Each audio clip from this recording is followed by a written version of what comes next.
Welcome back to video number 4. In the previous video, we talked about how brands influence us.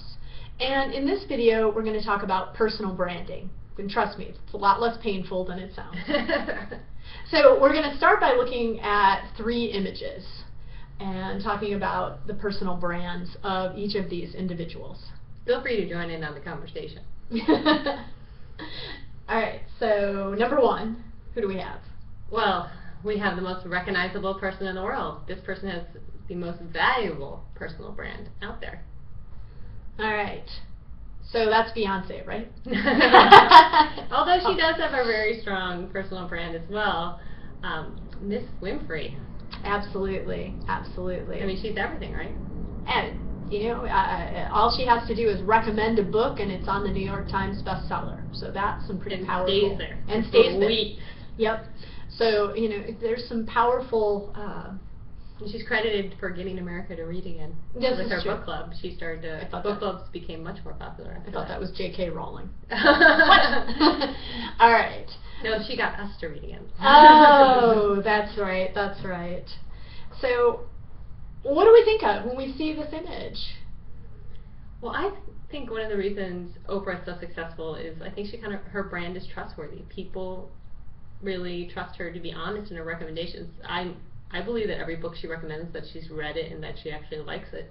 Yeah, yeah, and I think that, many people recognize her, of course, from her television show. Oh, yeah. She built that trust in her audience for years. Absolutely, absolutely. And so, you know, even as a talk show host, which is, you know, generally what she does, there's an element of investigative reporter to her. You know, she gets to the bottom of things and she investigates things. And I think that people trust that they're going to get good information from Oprah. And so they... And when she makes a mistake or makes a poor recommendation, she's very quick to apologize about it. And I think that kind of honesty also builds trust in her audience. Right. Now, do you think her roles in movies and television shows outside of her TV show have influenced her brand? Well, she's done really challenging roles for the most part. Absolutely. I mean, my first exposure to her as an actress was The Color Purple. Mine too. And, you know, and I think that's also when she began buying movie rights to books, and she bought the movie rights to Color Purple, and that was a heartbreaking role. It was. It truly was.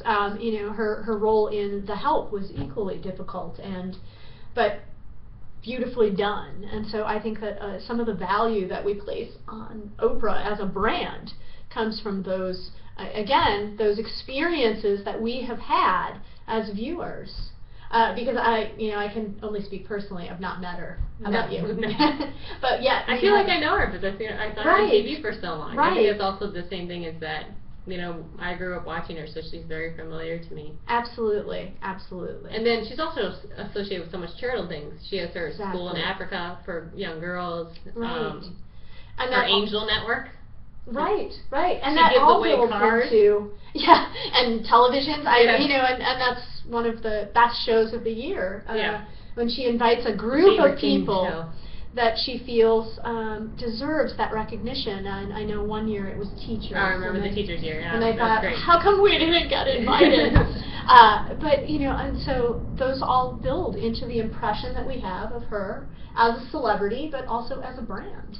Yeah, definitely. I mean, and then also she's done a lot with health and fitness, and we see her struggle with her weight, and a lot of us have struggled with it, and so that's, you know, we share that experience. It makes her more approachable and human, you know, as opposed to just this great celebrity that you see, you know, a movie star. Yes. No, she's a great example. So, you see all we just generated just looking at a picture of someone? See how people can just have a personal brand. Let's look at someone else. Now, here is someone. Joan, are you familiar with this person? Is this Arsenio Hall? You're dating yourself. He's on TV now. What are you talking about? Okay, so here we have one of the most powerful figures, one of the most powerful celebrities in America. Jay-Z. Yes. And I know that he is a hip-hop musician, but that's about all I know. I'm not terribly familiar with him. All right, audience, do you know anything else he's known for? What? What's that I hear? Did you say he also has a clothing line? That is very successful? Why, yes, you're correct. Oh, he's a producer of some hip-hop stuff artists. Yes, you're also correct there. Very good. What? He's married to who? Beyonce? Oh, yes. Oh, Power okay. couple. Never hurts to have a beautiful woman at your side. Very powerful. He's everywhere. He's his own artist. He promotes other artists. He's part owner of a basketball team. And he just has this image of a really cool guy. He's always well dressed. Mm-hmm. Everything about him just exudes power to me. Right. But also youth. Yes, even though he's not as young as he used to be. Well, true, but I think there's something about success and coming to that success by hard work. Yeah. And I think that that's something that you do see. Yeah, he has that great story about where he came from. Being from the drug culture and then pulling himself up through music and making himself more, Absolutely. He And is a mogul.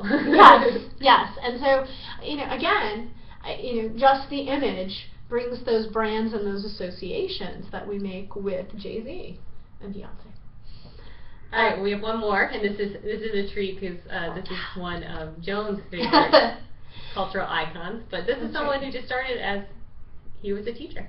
That's right, and that's one of the reasons that I absolutely adore Tim Gunn is because he did start as an instructor, and he started very similar to me in the parking lot throwing up before he went to face his first class, right? Because apparently students eat instructors. I'm not sure what it is that we fear as we face our first class of students, but first class.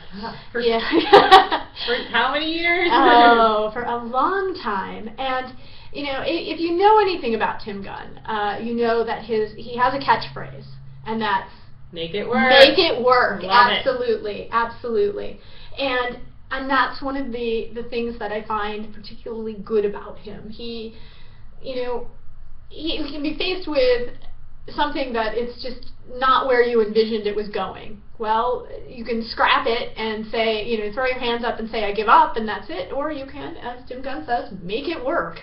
And so many times you see him influence young designers, as he's part of Project Runway, to push themselves and to challenge themselves and to make it work. Yeah, it's the story of his own life. He moved to New York. He had gone through a breakup. He was at that low part. And absolutely. He made it work. He made it work. And he made himself into an icon.